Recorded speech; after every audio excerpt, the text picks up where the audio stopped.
Assalamualaikum warahmatullahi wabarakatuh.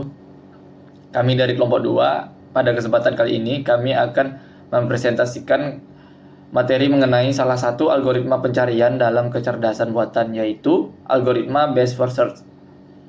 Sebelum masuk ke materi, perkenankan kami memperkenalkan anggota kelompok kami terlebih dahulu. Saya sendiri Fajar Farhan, ada Arya Ibrahim, Elvin Winata, Alia Safwa Safira, Ivana Azra Bawafi.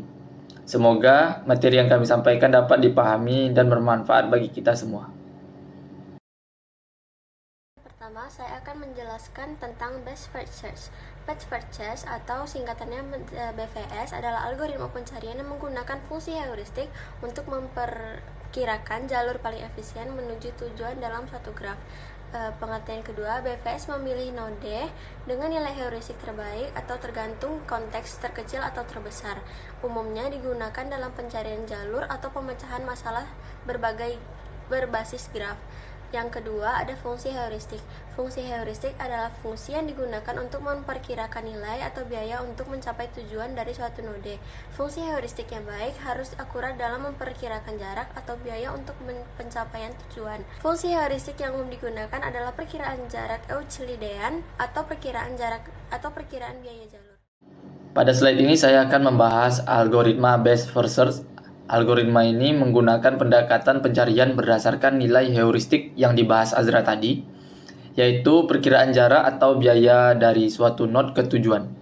Pertama, kita mulai dari bagian inisialisasi. Langkah pertama adalah membuat struktur data bernama priority queue atau antrian prioritas. Struktur ini berguna untuk menyimpan node-node yang akan dieksplorasi dan diurutkan berdasarkan nilai heuristiknya. Kemudian kita memasukkan node awal atau start node ke dalam antrian dengan memperhatikan nilai heuristik dari node tersebut. Lanjut ke proses pencarian. Proses ini akan terus berjalan selama antrian masih berisi node.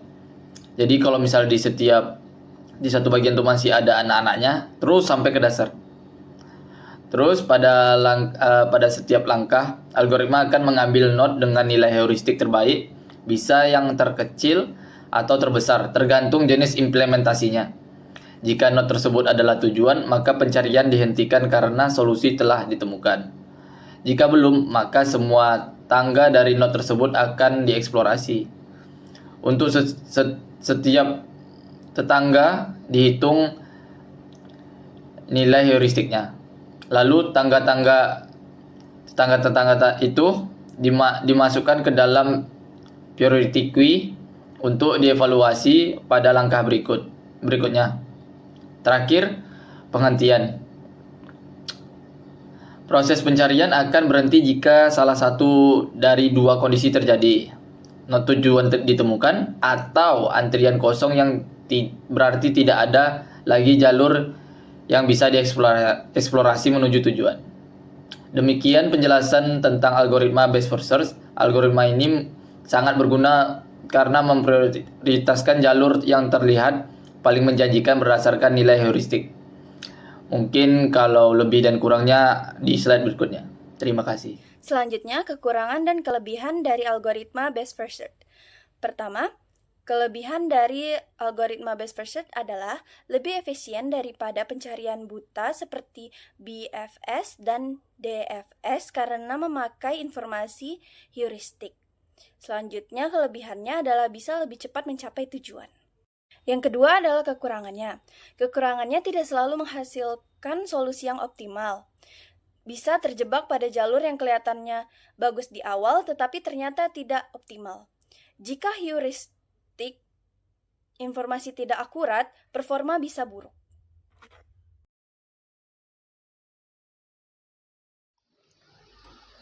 Halo, perkenalkan nama saya Elvin Winata. Dari kelompok 2, saya ingin memberikan contoh studi kasus yang simpel agar memahami algoritma pengerjaan heuristic search Best First Search atau dikenal dengan nama lain BFS. Pertama, saya akan memberikan contoh soalnya, yakni Budi ingin mencapai warung lontong. Dia tidak tahu persis jalannya, tapi memiliki peta yang menunjukkan jarak setiap jalan dari setiap persimpangan ke warung lontong. temannya Rudy menyarankan untuk selalu pilih jalan menuju persimpangan yang terlihat paling dekat ke warung lontong peta menurut peta tersebut. Dengan kata lain, secara garis besar, si Rudy tidak akan melihat peta secara keseluruhan. Dia tidak akan menghitung setiap jarak dari setiap jalan dan melihat yang mana paling dekat secara total untuk menuju ke warung lontong. Dia hanya akan melihat jalan yang ada di persimpangan dia. Oleh karena itu, algoritma pencarian ini tidak selalu optimal.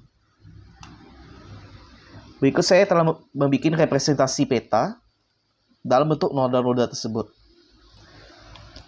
Node pertama yaitu A merepresentasikan Rudy atau start point-nya, dikenal dengan root atau akar. Dan goal utama adalah I, yakni warung lontong. Dan kita langsung mulai saja.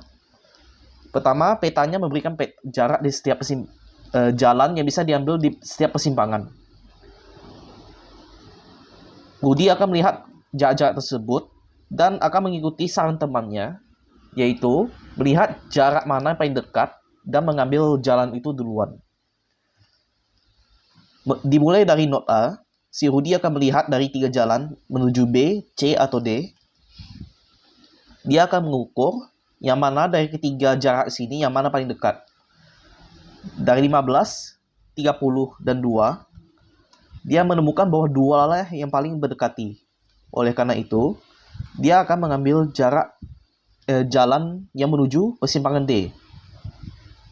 Dari persimpangan D ini, dia akan mengecek apakah ini warung lontong atau tidak. Dan jawabannya tidak. Oleh karena itu, dia akan melanjut lagi, melihat jalan ke depannya, yakni cuma ada satu, yaitu jalan menuju persimpangan D, H. Dan dia mengikuti jalannya. Dan dia akan mengecek apakah persimpangan ini ada warung lontongnya, dan jawabannya masih tidak. Dan karena tidak ada jalan yang bisa diikuti lagi, maka pencarian untuk node D ini berhenti di sini. Dan Rudy akan balik ke A. Saat Rudy kembali ke A, dia akan mencari dari kedua jalan itu sisa yang mana paling kecil atau paling dekat. Karena 15 lebih kecil daripada 30, maka Rudy akan mengambil jalan menuju persimpangan B. Rudy akan pertama melihat apakah warung lontongnya ada di persimpangan B. Jawabannya tidak. Oleh karena itu, Rudy akan melihat kedua jalan di depan dia, yakni jalan menuju persimpangan E dan jalan menuju persimpangan I. Dia melihat jaraknya, dan jalan menuju persimpangan I itu memiliki jarak yang 10, dan menuju persimpangan E, jaraknya 7. Karena 7 lebih kecil dari 10, maka Rudy akan mengambil jalan E, menuju ke simpang E. Dan dia kembali melihat apakah E ini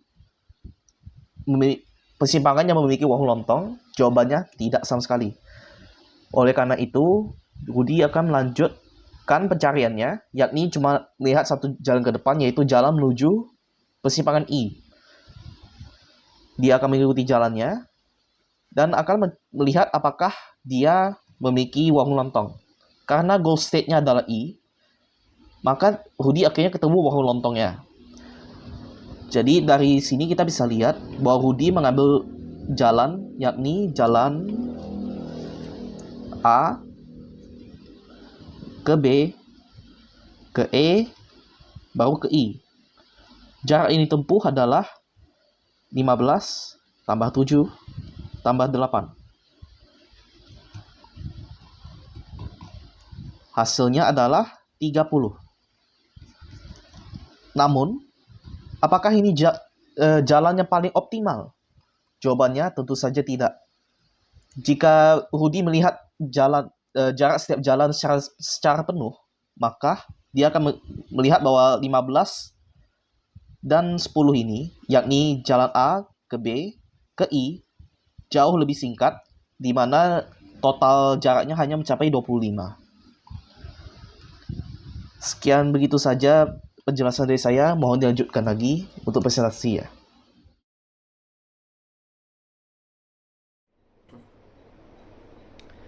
Jadi kesimpulannya best first search ini adalah algoritma pencarian menggunakan fungsi heuristik untuk memilih not terbaik untuk mencapai tujuan. Meskipun best first search ini dapat mempercepat pencarian, kadang best first search ini tidak selalu optimal untuk mencari jalannya. Jadi best first search ini akan efektif jika heuristiknya itu akurat. Bisa juga gagal dan tidak optimal untuk pencariannya jika heuristiknya lemah.